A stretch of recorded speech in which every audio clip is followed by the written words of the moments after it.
अध्यात्म विज्ञान कोई धर्म या संप्रदाय नहीं है, ये स्पिरिचुअल साइंस है जो कुदरत के कानून पर आधारित है।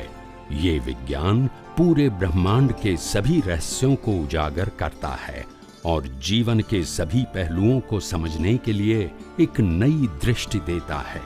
इसी को आर्ट ऑफ विजन कहते हैं, दुनिया को देखने की एक नई दृष्टि, जो अध्यात्म विज्ञानी परम पूज्य स्वामी श्री कमलेशानंद जी के निर्देशन में सनातन सत्य का अनुसंधान कर हमारे जीवन को प्रकाशित करे।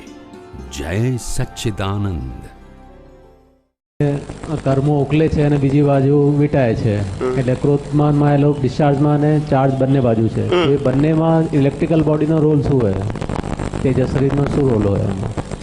ઇલેક્ટ્રિકલ બોડીનો રોલ ખાલી ડિસ્ચાર્જમાં હોય, ચાર્જમાં ના હોય। ચાર્જમાં ના હોય તો ડિસ્ચાર્જમાં ભોગવટામાં જ હોય। તો ભોગવટા રૂપે તો દેવગતિમાં પણ ડિસ્ચાર્જમાં ક્રોધમાનમાં આવેલો હોય છે, તો પછી ત્યાં ઇલેક્ટ્રિકલ બોડી કેમ નથી? પછી હા, ત્યાં ભોગવટો છે અને ત્યાં ઇલેક્ટ્રિકલ બોડી કેમ નથી? બરાબર છે। એ ઇલેક્ટ્રિકલ બોડી ત્યાં એને જે ભોગવટો છે ને, જે દેવલોકને નરકલોકને, એ બધો ભોગવટો મિકેનિકલ છે। કેવો છે? મિકેનિકલ એટલે કેવો? આપણે જે ભોગવીએ છીએ ને, જે આયુષ્ય કર્મવાળા જીવો, એટલે કે જેને જન્મ છે, બાળપણ, યુવાની, બુઢાપા છે, જેને શ્વાસોશ્વાસ છે, જેને ખોરાક લેવાનો છે, આ બધી જે પ્રક્રિયા છે, દૈહિક પ્રક્રિયા મનુષ્ય અને પ્રાણીઓને બેયને છે, એવી પ્રક્રિયા ન હોવાથી આવું આ જે ઇલેક્ટ્રિકલ બોડી છે એવો ભોગવટો નથી એ લોકોને। ઇલેક્ટ્રિકલ બોડી કયો ભોગવટા ભૂખમાં કામ કરે છે? તો કે ખાસ કરીને શ્વાસોશ્વાસ લેવામાં, ડાયજેસ્ટિંગમાં અને બ્લડ સર્ક્યુલેશનમાં। હવે તમે જે વાત કરો છો એ કર્મના ભોગવટાની વાત કરો છો। કયા? એ કર્મના ભોગવટા માટે એ લોકોને ઇલેક્ટ્રિકલ બોડીની જરૂર નથી, એટલે એ લોકોનું ડિસ્ચાર્જ અંતસ્કરણ કામ કરે। કયું કામ કરે? ડિસ્ચાર્જ અંતસ્કરણ। ફિઝિકલ બોડીની જરૂર, ફિઝિકલ બોડી જે ભોગવટો ભોગવે છે ને એની જરૂર નથી એ લોકોને। પણ એ લોકોને પ્લસ અને માઇનસ જ ભોગવવાનું હોય છે। કેવું હોય છે? દેવલોક એટલે પ્લસ, નરક ગતિ એટલે માઇનસ।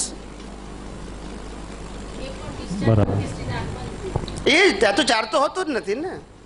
આ તેજસ શરીર ને ઇલેક્ટ્રિક બોડી બંને જુદા ગણો છો? તેજસ શરીર અને ઇલેક્ટ્રિક બોડી બંને જુદા ગણો છો? એક જ, એક જ। પણ તેજસ શરીર તો ઇલેક્ટ્રિકલ બોડી ઇંગ્લિશ શબ્દ છે, તેજસ શરીર। તેજસ શરીર ઇલેક્ટ્રિક બોડી એટલે તેજસ શરીર ને, એ છેલ્લા અવતાર સુધી હોય તેજસ શરીર તો ડિસ્ચાર્જ તો હોય ને। કેમ આમ કરો છો? મેં શું કીધું તમને? એ ભોગવટામાં હેલ્પ કરે છે। આપણે વાત તો કરી સાહેબ, છેલ્લા બોડીમાં ભોગવટો તો હોય કે નહીં? આપણે જેમ શ્વાસ લેવાનો હોય, ખોરાક લેવાનો હોય, પચાવવાનો હોય, બ્લડ સર્ક્યુલેશન બધું હોય કે ના હોય? છેલ્લા નિર્માણ થાય છે ત્યારે આ તો આપણે સિદ્ધાંતમાં ફોડ ખાલી એટલો પાડ્યો કે electrical body support with the only આ શ્વાસ, ડાયજેસ્ટિંગ અને બ્લડ સર્ક્યુલેશન, એમાં જ કામ કરે છે। બાકીના માનસિક ભોગવટાની અંદર એ કામ કરતો, એટલે એ લોકોનું જે ડિસ્ચાર્જ અંતસ્કરણ છે દેવલોકમાં, નરકલોકમાં, એ લોકોને માનસિક ભોગવટો હોય। કેવો? અને તે માનસિક ભોગવટો ડિસ્ચાર્જ અંતસ્કરણ ભોગવે। કોણ ભોગવે? ડિસ્ચાર્જ ભોગવ્યો બરોબર છે, પણ તેજસ શરીર છે નિર્માણ થાય એ શરીરમાં હોય, પછી નિર્માણ થાય એટલે તેજસ શરીર બી નીકળી જાય છે, નીકળી જાય ને, બરોબર। તો પછી ત્યાં સુધી જ્યાં તેજસ શરીર હોય છે તો પછી દેવલોકમાં કેમ નહીં? એ હિસાબે દેવગતિમાં એવું બોડી નથી ને, બોડી નિર્વાણ વખતે તો એવું બોડી છે મનુષ્યનું બોડી, પણ એ વખતે સાયલેન્ટ સ્થિતિમાં હોય કે કેમ? કારણ કે તેજસ શરીર તો ખરું ને, એને આ ફિઝિકલ આપણું જે મનુષ્યનું દેહ છે ને, મનુષ્ય દેહની અંદર જે શ્વાસોશ્વાસની પ્રક્રિયા છે, પાચનની પ્રક્રિયા છે અને બ્લડ સર્ક્યુલેશનની પ્રક્રિયા છે, એવું બોડી મનુષ્યમાં કે પશુઓનીમાં હોય ત્યાં જ આ ઇલેક્ટ્રિકલ બોડી હોય। સમજાય છે? દેવલોકમાં અને નરકલોકમાં આની જરૂર નથી, કારણ કે એ લોકોને આ સિસ્ટમ હોતી નથી। સમજાય છે મારી વાત? એટલે સિદ્ધાંત સમજો ખાલી તો તમને જવાબ મળી જશે।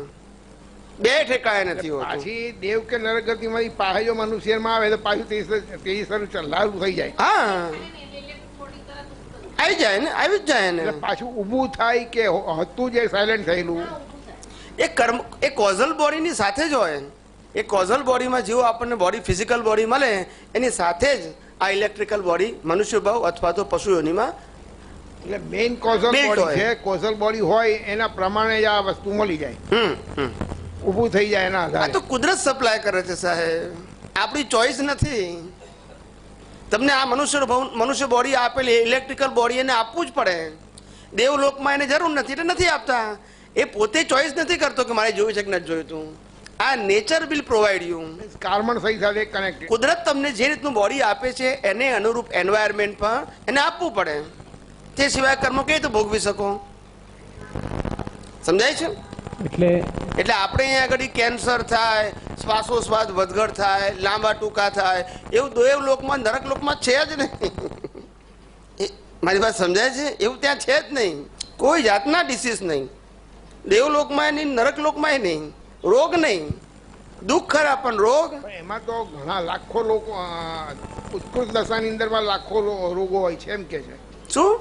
એમાં નરક ગતિમાં જે રોગો હોય છે એ ઉત્કૃષ્ટ સ્થિતિની અંદરમાં એમને ભોગવવા પડે છે.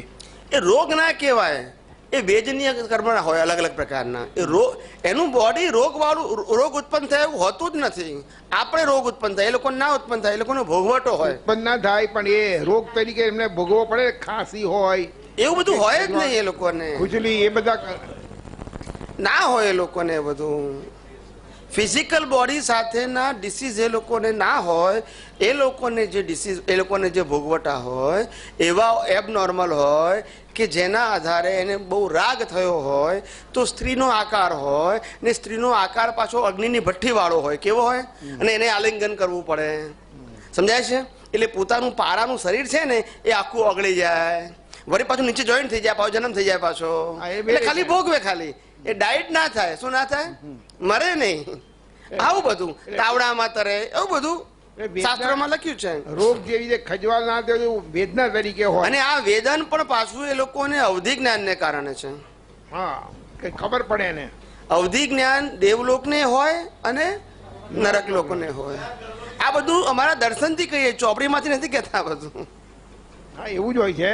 એમને એ ખબર પડે કે કયા પુણ્ય. હા, એ દેખાય બંને એ લોકોને કે આ કર્મ કર્યું ને આ ભોગવટો, આ કર્મનું આ ભોગવટો દેખાય એ લોકોને. એ દેખવા માટે દેવગતિમાં આ હોય છે. સમજાય છે? અવધિ જ્ઞાન બીજા માટે નથી હોતું. આપણા જે મનુષ્યના સ્થૂળ કર્મો છે જે આપણે વર્ણવ્યા એમાં તો ઇલેક્ટ્રિકલ બોડી કામ કરે છે, પણ જે માનસિક કર્મો હોય ક્રોધ માન માયા લોભ ડિસ્ચાર્જના, એમાં ઇલેક્ટ્રિકલ બોડી કામ કરે કે નહીં? ડિસ્ચાર્જમાં આપણને ના કરે. બે વસ્તુ જુદી છે ને. જ્ઞાની પુરુષ ચોખ્ખું જ કીધું, માનસિક કર્મોનો ભોગવટો કમ્પલસરી નથી.